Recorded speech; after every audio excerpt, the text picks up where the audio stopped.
নবী মুসা, নাম শুনেছেন? এই নাম শুনেছেন? জলিলুল কদর পয়গম্বর ছিলেন তো? আপনারা শোনেননি বুখারী শরীফে হাদিস তো? আজরাইল ফেরেশতাকে পর্যন্ত, এই কথা বলেন না কেন? আজরাইল ফেরেশতাকে পর্যন্ত ছাড় দেয়নি। চান কবজ করতে আসাকালীন এক চড়ে ডান চোখ ফেলে দিয়েছে। এমন চড় মেরেছে, এক চড়ে আজরাইল ফেরেশতার ডান চোখ খুলে গেছে। উনি ডান চোখ হাতে করিলে আল্লাহর কাছে গিয়ে বলছে, আল্লাহ কার কাছে পাঠালেন? কেন, কি হলো? না, আমি গেলাম জান কবজ করতে নবী মুসা কালিমুল্লাহ, আমাকে এমন চড় মারলো, এই দেখুন আল্লাহ কি সর্বনাশ করে দিয়েছে। আল্লাহ বলছে, তোমারও নি খেয়ে কাজ? তুমি যে গেলে আমার নবী মুসার কাছে, তাকে আমি প্রথম রসুল করেছি, তিনি কেতাবধারী পয়গম্বর, যে কেতাবকে আমি আল্লাহ নিজের কুদরতি হাতে লিখেছিলাম, তৌরাত। এই শোনেন, তৌরাত শরীফ, জবুর শরীফ, ইনজিল শরীফ, আরেকটা কি, এই কোরআন শরীফ পড়েন না? আমাদের কোরআন শরীফ, এই চারটে কেতাবের মধ্যে নাম্বার 1 প্রথম কেতাব তৌরাত। তৌরাত তৌরাত এই তৌরাত শরীফকে আল্লাহ পাক নিজের কুদরতে হাত দিয়ে লিখে লিখে 70 খণ্ড তৌরাত লিখেছিলেন। সেই তৌরাতকে আল্লাহ পাক নবী মুসাকে দান করেছিলেন। যে আজরাইল ফেরেশতা যে বলছে, আল্লাহ দেখেন এক চড়ে চোখ ফেলে দিয়েছে। আল্লাহ বলছে, তুমি যে গেলে আমার নবীর কাছে, তুমি যাবে, সালাম কালাম করবে, পারমিশন নেবে, কিছু বলবে, তারপর তো জানটা কবজ করবে। হাদিস পাকে এসেছে, নবী মুসা কালিমুল্লাহ তখন হেলান দিয়ে, উনি খুব জ্বরে ধুঁকছিলেন, জ্বরে, তাই কয়েকটা বালিশ হেলান দিয়ে, তাকিয়া হেলান দিয়ে উনি জ্বরে ধুঁকছেন। আর সেই সময় ইনি যে সালাম না, কালাম না, কথা না, বাত্তারা না, আজরাইল ফেরেশতা জান কবজ করতে মেরেছে এক চড়। কথা বুঝছেন না? আপনারা যেন ভাববে না যাকে যা ভালোই হয়েছে, আমারও যখন জান কবজ করতে আসবে আজরাইল ফেরেশতা, আমি একটু ঘুরে বসবো ডান দিকে, তাহলে আর আজরাইল ফেরেশতা আমাকে দেখতে পাবে না। ও নেই কিন্তু, ইন্নামা আমরুহু ইজা আরাদা শাইআন আইয়াকুলা লাহু কুন ফায়াকুন।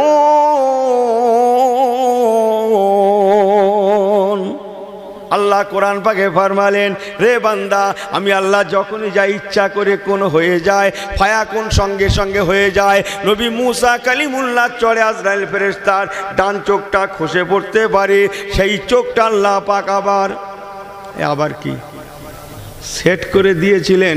ভাববেন না যে কানা হয়ে গেছে, বেঁচে গেছি, যা ছিল তাই হয়ে গেছে। তারপর থেকে আজরাইল ফেরেশতা প্রকাশ্যভাবে আর দুনিয়াতে জান কবজ করতে আসে না। কথা বুঝছেন না? এর আগে প্রকাশ্য আসতো। নবী মুসা যেমন লম্বা, কথা যখন এসে গেল একটু বলি নাকি, যেমন লম্বা তেমন চওড়া, মাথার চুলগুলো যেমন, চেহারাও তেমন, দাড়িও তেমন। ওনার চুলগুলো ছিল একটু কোকড়ানো, সামান্য, খুব ঢেউ খেলানো মতো, দেখলে আত্মা গরম। জি, দেখলে আত্মা গরম। মুসা নবী, কথা বুঝছেন? উনি যে জামানা এসেছিলেন, সেই জামানার লোকগুলো ছিল খুব টেরা, খুব বেকা। সেই জামানায় ওনার মতো নবীরই প্রয়োজন ছিল ওই সমস্ত বদমাইশ সাইজ করার জন্যে। কথা বুঝছেন না? নবী মুসা কালিমুল্লাহ, আল্লাহ পাক যাকে তার কুদরতি হাত দিয়ে ফেরাউনের জায়গায়, সেখানে আল্লাহ পাক তাকে কি করেছিলেন বলুন? আর ফেরাউনের নাম শোনেননি আপনারা? বিশ্ববিখ্যাত বদমাইশ, সেখানে আল্লাহ পাক তাকে পাঠিয়ে জয়ের পতাকা দান করেছিলেন। বলুন না জোরে সুবহানাল্লাহ। আর একটু জোরে বলা যায় না সুবহানাল্লাহ? ছোট্ট করে একটু আপনাদের ঘরে বলে দিই, অসুবিধা নেই তো? আপনাদের হাতে সময় আছে তো? এই বাঁচানোর মালিককে জোরে বলেন, বাঁচানোর মালিককে? নবী মুসা কালিমুল্লাহ। ও নওজওয়ানেরা, আল্লাহ পাক ওনার উম্মাতিদের ঘরেও কি নদী জানো? আরে ফেরাউন ডুবেছিল কি নদী? নীল নদ। তো ইখতিলাফ হয়ে গেছে, ইখতিলাফ বাদ দেন তো, নীল নদী থাক। নীল নদীতে ফেরাউন তথা তার লক্ষ লক্ষ বাহিনীকে আল্লাহ পাক মিটিয়ে দিয়েছিলেন। আর নবী মুসা কালিমুল্লাহর উম্মাতিদের ঘরে আল্লাহ শুধু জানে বাঁচান না, আল্লাহ পাক তাদের ঘরে খাওয়া, তাদের ঘরে বসবাস, তাদের ঘরে নিরাপত্তার ব্যবস্থা করে দিয়ে জগতের মানুষকে আল্লাহ পাক জানান দিলেন, রে মুসলমানেরা তোরা তওবা কর, তোরা ফিরে আয়, তোরা নামাজি হয়ে যা, রোজাদার হয়ে যা, হারামের মাল খাবি না, কেড়ে নেওয়া, লুটে নেওয়া, হিংসা হাসাদ থেকে দূরে সরে থাক, আমার হয়ে যা বান্দারে, আমি আল্লাহ তোকে বাঁচিয়ে দেবই দেব। রে উম্মতে মুহাম্মাদিরা তোরা জানিস না তোদের নবীকে আমি আল্লাহ না বানালে, নবী মুসা নবী হওয়া তো দূরে থাক, ওনাকে আমি আল্লাহ বানাতাম না, ওনাকে আমি আল্লাহ সৃষ্টি করতাম না, সেই নবী মুসার উম্মতদেরকে আমি আল্লাহ বাঁচিয়ে দিয়েছি। ওরে সাতুলিয়ার মুসলমানেরা, তাদের যখন বাঁচিয়েছি তোরাও বিশ্বাস রাখিস আমি আল্লাহ তোদের ঘরে বাঁচিয়ে দেবই দেব, দেবই দেব, দেবই দেব। রে বান্দা কেবল তোরা আমার হয়ে যা। মান কানা লিল্লাহি, কোরআন পাক তো, মান কানা লিল্লাহি, রে বান্দা তোরা আমার হয়ে যা, কানাল্লাহু লাহু, তামাম কুল কায়নাত তোদের তাবে হয়ে যাবে। সবাই তোর দুশ্মন হলেও আমি আল্লাহ তোর বন্ধু হয়ে যাব। একটু কি জোরে বলা যাবে না সুবহানাল্লাহ? আর একটু জোরে বলেন সুবহানাল্লাহ। আমি খুব বিস্তারিত পারবো না, জুড়েছি যখন নবী মুসা হুজুরের কথা একটুখানি বলে দিয়ে যাই, অসুবিধা নেই তো। নবী মুসা কালিমুল্লাহর উম্মাতেরা নদী পার হলেন রাতের ভাগে, 12টা রাস্তা, ইমানদারের নূর আছে, কালার আছে, পরিচয় আছে। এ ফুলগুলো সুন্দর না? খুশবু বার হচ্ছে তো, নাকে যাচ্ছে তো? ওই দেখো সামনে মুরব্বি বসিয়েছে, বলছে যাচ্ছে না। জন ছেলের এসে বসে দেখো তো যায় কি? কি কথা কিছু বুঝছেন? আমার আল্লাহওয়ালা বাবাজিরা ভুল আমাকে বোঝেন না। ইমানদারের আলামত আছে, নূর আছে। নামাজ দিয়ে ইমানদার চেনা যাবে না, রোজা দিয়ে ইমানদার চেনা যাবে না, টুপি দিয়ে ইমানদার চেনা যাবে না, দাড়ি দিয়ে ইমানদার চেনা যাবে না, জুব্বা দিয়ে ইমানদার চেনা যাবে না। ইমানদার চেনার একটা জায়গা আছে, তার নাম হচ্ছে তাকওয়া, পরহেজগারিতা, খোদা ভীরুতা।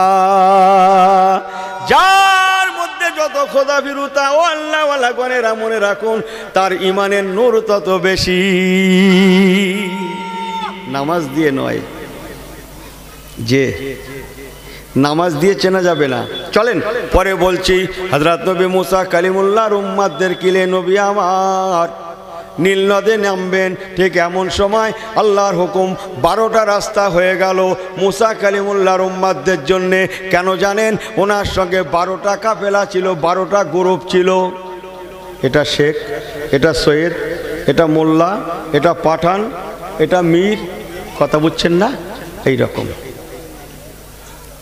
প্রতিটা বান্দা বান্দি যাতে কষ্ট না পায়, এই জন্য আল্লাহ পাক নবী মুসার উম্মতদের প্রত্যেক কাফেলার সম্মুখে একটা করে রাস্তা করে দিয়েছিলেন।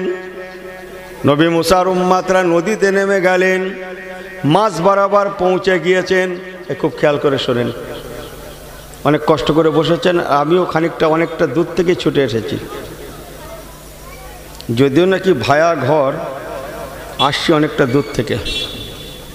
আমার আল্লাহওয়ালা বাবাজিরা নদীর মাঝে নেমে গেলেন। বহুদূর যাওয়ার পরে আল্লাহ নবী মুসার উম্মতেরা দাঁড়িয়ে গেলেন।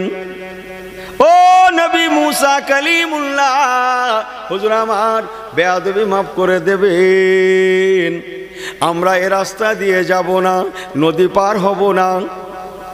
আরে রাস্তার মাটি পর্যন্ত শুকিয়ে গিয়েছিল, শুধু পানি সরেনি। কিতাব খুলে দেখেন গিয়ে, তফসির চমকাচ্ছে। যে যে রাস্তা করেছিলেন ও মাটি দিয়ে ধুলো উড়েছিল, ধুলো ধুলো। আল্লাহ পারেন না? পারেন না? এই জোরে বলেন আল্লাহ পারেন না? পারেন না? ভাববেন না যে হাঁটু কাদা হয়েছে, কাদা নয় গো, ধুলো ধুলো, ধুলো উড়েছিল। যে নদীর মাঝখানে দাঁড়িয়ে গেলেন, আল্লাহ নবী মুসাকে বলতে লাগলেন, ও নবী মুসা কালিমুল্লাহ হুজুর আমার, আমরা কদম বাড়াবো না কেন বাবা? বলে হুজুর বেয়াদবি মাফ করবেন, আমরা পিছনের দিকে তাকিয়ে দেখলাম আমরা ছিলাম 6,36,000, কিন্তু পিছনে তাকিয়ে দেখি অত লোক নাই। তাহলে অনুমেয় আমরা সবাই বাঁচতে পারি না, আল্লাহ আমাদের সবাইকে বাঁচান না, আমরা কিয়দংশ বাঁচতে পেরেছি। ও নবী মুসা কালিমুল্লাহ হুজুর আমার, এ বাঁচবো না, বাঁচতে যদি হয় সবাই মিলে বাঁচবো, সবাই মিলে বাঁচবো। কিছু বুঝছেন? আর ইনি কি বলছে, ওর দোতলা হলো কি করে, ওর হয় কি করে, কথা বলছেন না। আর তারা বলছেন সবাই মিলে বাঁচবো। আল্লাহ নবী, আল্লাহ যদি সবাইকে না বাঁচান আমরা রাস্তায় কদম বাড়াবো না। ওই সময় আল্লাহ পাক কি করেছিলেন জানেন? নদীর পানিগুলোকে মাঝখানে প্রাচীর করে দিয়েছিলেন, আর প্রতিটা প্রাচীরের বিস্কানে আল্লাহ পাক গোলাকৃতি ফাঁকা করে দিয়েছিলেন।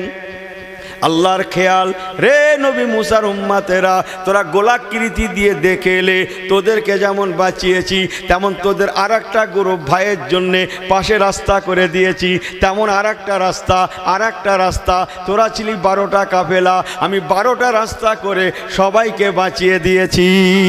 সবাই দেখলেন আমি যখন বেঁচেছি, আমার ভাইও বেঁচেছে, আমার চাচাও বেঁচেছে, পাড়ার লোকটাও বেঁচেছে, 6 লক্ষ প্লাস সবাই যখন বেঁচে গিয়েছি কসম আল্লাহর, তখনই তারা ওই নদীর মাঝে রাস্তায় পা বাড়িয়েছিল, তার আগ পর্যন্ত তারা পা বাড়ায় না। এর নাম হচ্ছে ঈমানদার। যে কথা কিছু বুঝলেন? ঈমানদারের আলামত আছে। জুড়িছি যখন একটু বলবো, সবাই খুশি আছেন? একটু হাত উঁচু করে সমর্থন দেন তো। আল্লাহ হাত একটা দিয়েছে না 2টা? তুললেন যখন ভালো করেই লাগে না, ছেলেগুলো ভালো করে ওঠাও, থাক। এরাও বিপদে পড়েছে। কি হুজুর বলো তো, একটু ওয়াজ করো শুনি, তা না একবার হাত তোলো একবার পা তোলো, কি জ্বালা বলো দিন। আমাকে ভুল বোঝেন না, ঘটনা তো অনেক আমি পারবো না ভাই, সব দরিয়া ওয়াজ, সময় ধরে আসা যাওয়া হবে তো, আমাকেও সময় ধরে পালাতে হবে। সংক্ষেপ এসে গেল যখন গেল, একটুখানি বলে দিয়ে যাই জানা কথা। নবী মুসা কালিমুল্লাহর উম্মতরা নদী পার হয়ে ওপারে চলে গেলেন। ওই পারটা হচ্ছে সিরিয়া। ও নওজোয়ানেরা, সিরিয়ার পারে যখন তারা পৌঁছালেন, খুব ছেটে কেটে বলছি, বিরাট একটা ময়দানের সম্মুখীন তারা হলেন, যে ময়দানে কোনো গাছপালা নাই, তরুলতা নাই, কোনো বাঁচার সাহারা নাই, ধো ময়দান। ওই ময়দানটা কত লম্বা জানেন? শুনবেন, 90 মাইল। কত বললাম? এই জোরে বলেন, 90 মাইল। এই এখান থেকে ওই পোলমুখ হবে না? পোলমুখ চওড়া কত জানেন? প্রশস্ত 27 মাইল চওড়া, 27 মাইল প্রশস্ত। লম্বা কত বললাম, দীর্ঘ কত বললাম, দৈর্ঘ্য 90 মাইল। এই 27 মাইল চওড়ার 90 মাইল লম্বা এই ময়দানের মধ্যে বাঁচার কোনো কিনারা নাই, কোনো পানি নাই, কোনো গাছপালা নাই, তরুলতা নাই, ঘর বাড়ি নাই। আল্লাহ নবী মুসা কালিমুল্লাহর উম্মতরা বলেন, আল্লাহ নবী, ও নবী মুসা কালিমুল্লাহ হুজুর আমার, আপনি আল্লাহকে বলুন, আল্লাহ পাক জানো এই কঠিন ময়দানে, ওই ময়দানটার নাম তিহি ময়দান। এই তিহি ময়দানে আল্লাহ যখন আমাদেরকে বাঁচিয়েছেন, নীল নদী পার করিয়ে বাঁচিয়ে দিয়েছেন, ফেরাউনকে সলিল সমাধি করে দিয়েছে, তার 20 লক্ষ মতো মানুষকে আল্লাহ পাক পানিতে চুবিয়ে শেষ করে দিয়েছে, আমাদের চোখে দেখিয়েছে। আল্লাহ যখন আমাদেরকে বাঁচিয়ে মিশরের পার থেকে পার করে দিয়ে এই সিরিয়ার জমিনে পৌঁছে দিয়েছে, তিহি ময়দানে যখন এসেছি, ও নবী মুসা কালিমুল্লাহ হুজুর আমার, আপনি আল্লাহর কাছে দোয়া করুন যেন আল্লাহ পাক আমাদেরকে এখানে একটু বসবাসের ব্যবস্থা করে দেন। সূর্যের তাপ সহ্য করতে পারছি না। এখানে হাজী সাহেব আছেন? কই হাজী সাহেব, কই একজন হাত তোলেন। এই তো হাজী সাহেব, ওদিকেও হাজি সাহেব ওই তো বসে আছে। এই ছেলেরা শোনো, মদিনা শরীফে আমার রসুলে পাকের দরবার, দরবারে মদিনা, দরবারে রাসূলুল্লাহ হুজুরের মাজার শরীফ থেকে সামান্য অল্প একটু রাস্তা, কয়েক হাত বললেও ভুল হয় না, সামান্যতম দূরে পশ্চিম পাটে একটা মসজিদ আছে। ওই মসজিদটার নাম মসজিদে গামামা। গামামা, গামামা আছে না নাই হাজি সাহেব? মসজিদে গামামা, গামামা মানে মেঘ। তবে চলেন আল্লাহর কোরআন দেখা যাক। বিসমিল্লাহির রহমানির রহিম। ওয়াজাল্লালনা আলাইকুমুল গামাম। আহা, আল্লাহর কোরআন তো। আল্লাহ পাক রব্বুল আলামিন ওয়াজাল্লালনা আলাইকুমুল গামামা, আমার নবী মুসা কালিমুল্লাহ দোয়াকে কবুল করে নিয়ে দিনের ভাগে সূর্যের তাপ থেকে বাঁচার জন্যে আমার আল্লাহ পাক গামামা, গামামা মেঘের ব্যবস্থা করে দিয়েছিলেন। মেঘের ব্যবস্থা বসবাসের উপযোগী হয়ে গেল। যে পানি, বাঁচার জন্য পানি দরকার তো। ও নবী মুসা কালিমুল্লাহ হুজুর আমার, আমাদের যার যার কাছে পানি ছিল, পানি সব শেষ হয়ে গিয়েছে। আপনি আল্লাহ পাকের কাছে বলুন, আল্লাহ যেন একটু পানির ব্যবস্থা করে দেন। আল্লাহ নবী মুসা কালিমুল্লাহ হুজুর আমার দুটো হাত তুলে দোয়া করলেন, আল্লাহ একটু পানির ব্যবস্থা করে দেন। আমার আল্লাহ বলেন, নবী মুসা তোমার কাছে একটা জান্নাতি পাথর আছে, আমামা আছে। ওনার কাছে একটা পাথর থাকতো, উনি এমনি করে সঙ্গে করে নিয়ে যেতেন, যেখানে যেতেন পাথরটা নিয়ে যেতেন। আর একটা কি থাকতো? লাঠি। নাম শোনেননি? কাল লাঠি, তাদুল লাঠি। সে যে জান্নাতি লাঠি, একটু কি জোরে বলা যাবে না সুবহানাল্লাহ? ও লাঠিটা ছিল 10 হাত লম্বা। আব্বাজান হযরতে নবী আদম সফিউল্লাহ এনেছিলেন। বিসমিল্লাহির রহমানির রহিম। ওয়াত-তিনি ওয়াজ-যাইতুন। ওই লাঠিটা ছিল জয়তুন গাছের ডাল। ও নওজোয়ানেরা, আল্লাহ আমার বলে, নবী মুসা আমার, ও নবী মুসা কালিমুল্লাহ নবী আমার, তোমার কাছে থাকা পাথরটা তুমি ওই তিহি ময়দানে রাখো, আর জান্নাতি লাঠি দিয়ে তুমি ওই পাথরের উপরে টুকটুক টুকটুক করে আঘাত করো। দেখবে তোমার সঙ্গে 12টা কাফেলা আছে। 12টা কাফেলার জন্যে 12টা পানির ঝর্ণা জারি হয়ে গিয়েছে। শুধু পানির ঝর্ণা জারি হবে না, ও নবী মুসা জেনে নাও, যে কাফেলা যে লাইনে দাঁড়াবে সেটাও ব্যবস্থা করে দেব। তাই তফসির পরিষ্কার লিখেছে 12টা ঝর্ণা জারি হয়েছিল, আর প্রতিটা ঝর্ণার পাশে লিফলেট আল্লাহ করে দিয়েছিলেন, কোন কওম, কোন কাফেলা, কোন গোত্র, কোন গোরব, কোন বংশ কোন লাইনে দাঁড়াবে, হুড়োহুড়ি করবে না। শেখের লাইনে শেখ দাঁড়াবে, সৈয়দের লাইনে সৈয়দ দাঁড়াবে, মীরের লাইনে মীর দাঁড়াবে, পাঠানের লাইনে পাঠান দাঁড়াবে। আল্লাহ পাক যেমন পানির ব্যবস্থা করেছিলেন, তেমন নেম প্লেটেরও ব্যবস্থা করে দিয়ে আল্লাহ পরিবেশ শিখিয়েছিলেন। বলবো নাকি? একটু সময় লেগে যাচ্ছে তো, অসুবিধা হবে না তো? আরে আমাদেরকে বাঁচানো আল্লাহর কাছে থুড়ি কেয়ার, আমি এটাই বোঝাতে চাচ্ছি। আল্লাহ খাবে কি? পানি আল্লাহ দিলেন, খাবে কি? বিসমিল্লাহির রহমানির রহিম। ওয়াজাল্লালনা আলাইকুমুল গামাম ওয়া আনজালনা আলাইকুমুল মান্না ওয়াসসালওয়া। আল্লাহ পাক মান্না এবং সালোয়ার ব্যবস্থা করে দিলেন। মান্না সালোয়া জান্নাতি খাদ্য। ও মুসলমান, মান্না এমন এক প্রকারের সুস্বাদু জান্নাতি খাদ্য, এক প্রকার পাখি।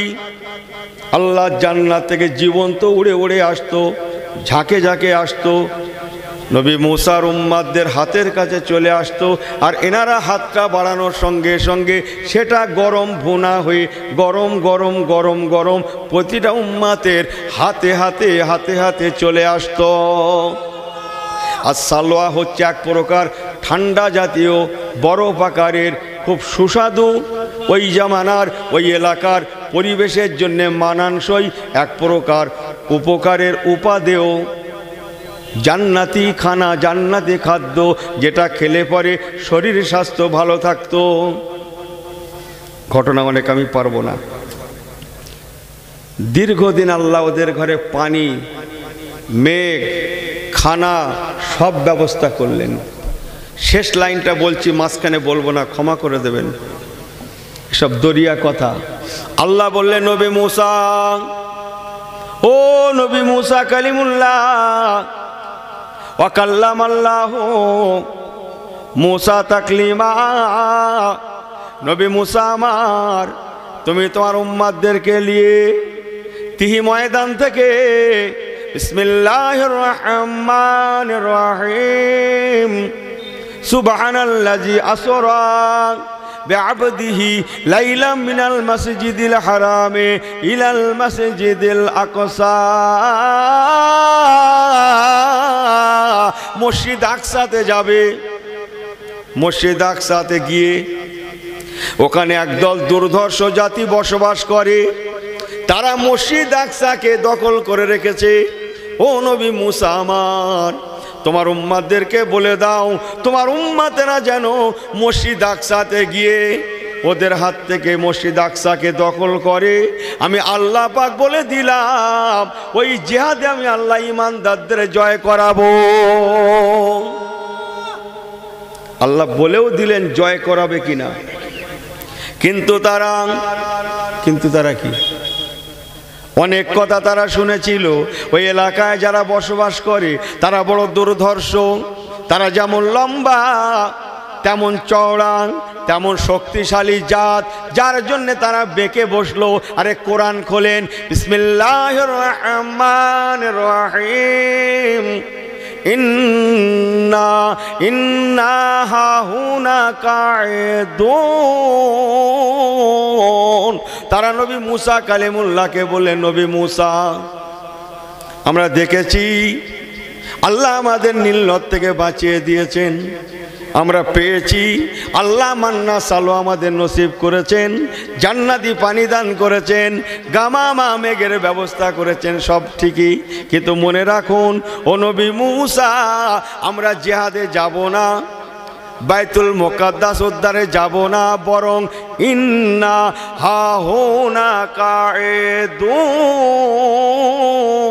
কায়েদুন, আমরা এখানেই বসে থাকবো। ও নবী মূসা, তুমি এবং তোমার আল্লাহ গিয়ে যুদ্ধ করো, আমরা এখানেই বসে থাকবো। আল্লাহ পাক বলেন, নবী মূসা, এমন বেহুদা এদের ঘরে নীলনদ থেকে বাঁচালাম, মিশরে ফেরাউনের হাত থেকে বাঁচালাম।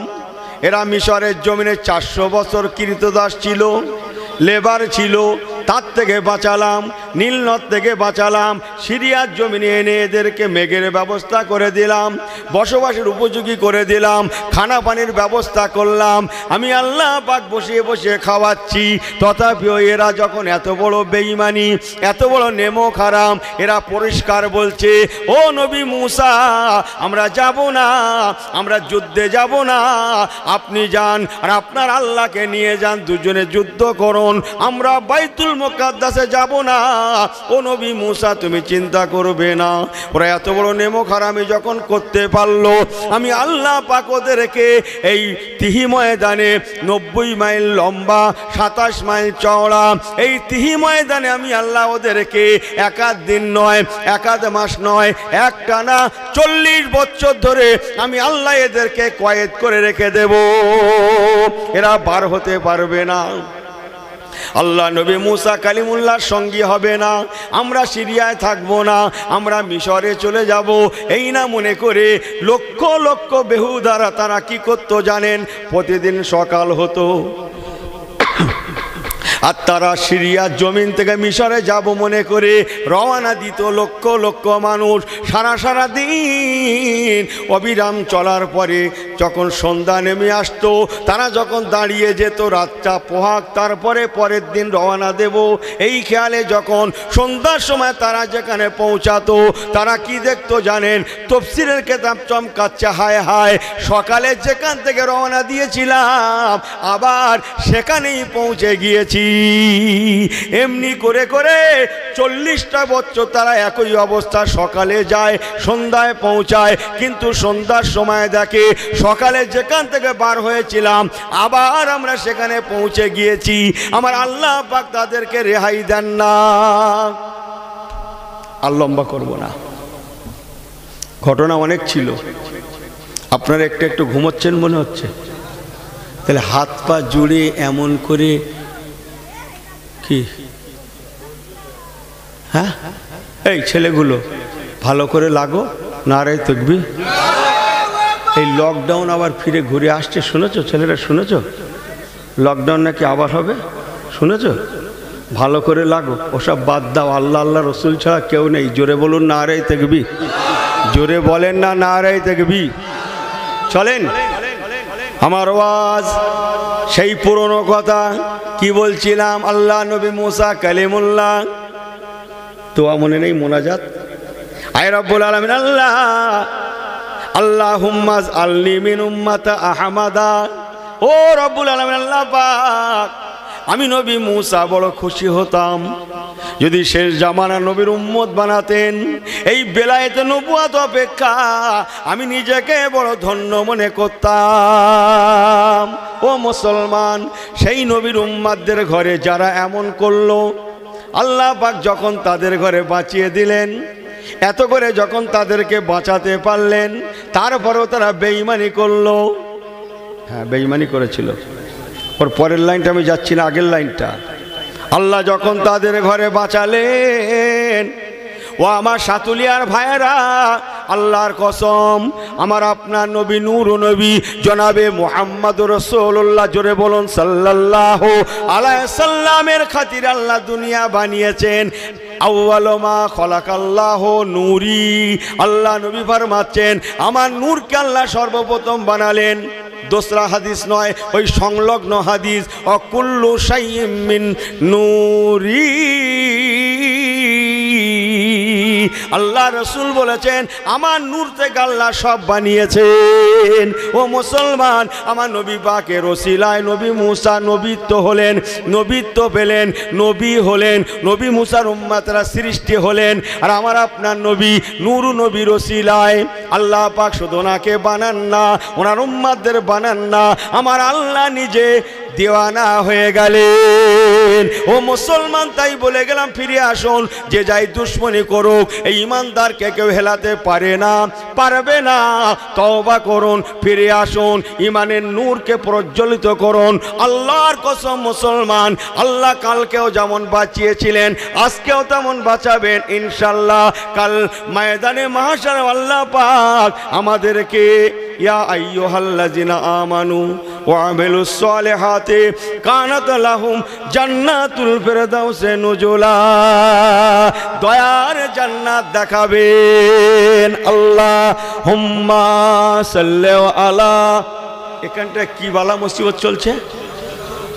কির বালা মুসিবত? এইটা আমার হাতটা শেরবেলা নষ্ট হয়ে যাবে। আল্লাহুম্মা সাল্লি আলা, এই পড়েন, ওয়া আলা আলি সাইয়্যিদিনা। নারে তাকবীর। একটু জোরে বলতে পারেন না নারে তাকবীর? একটু জোরে বলেন নারে তাকবীর। চলেন, ইমানের নূর আছে, ইমানের নূর নাই। ছোট্ট একটা রেফারেন্স আপনাদের কাছে তুলে ধরি, দেখুন তো কেমন লাগে। আমার রসুলের সোনার নবীর সোনালি জিন্দেগির ছোঁয়া যারা পেয়েছিলেন তাদের ইতিহাস দেখুন। ছোট্ট একটা কথা, আপনারা নামাজ পড়েন তো? ওই দেখেন কি সুন্দর করে ঘুমাচ্ছে। নামাজ পড়েন তো নাকি? নামাজ কতবার ফরজ? 24 ঘন্টায় কতবার?